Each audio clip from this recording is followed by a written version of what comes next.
नमस्कार. तर चला ऐकूया एक सुंदर अशी कविता.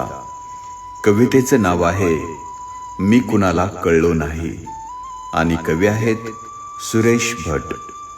मित्र कोण आणि शत्रू कोण साधं गणित कळलं नाही.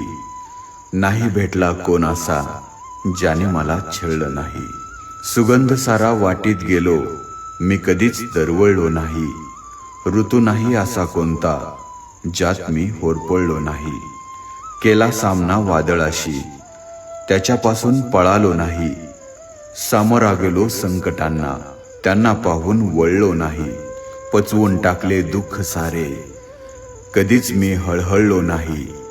आले जीवनी सुख जरी कधीच मी हुरळलो नाही.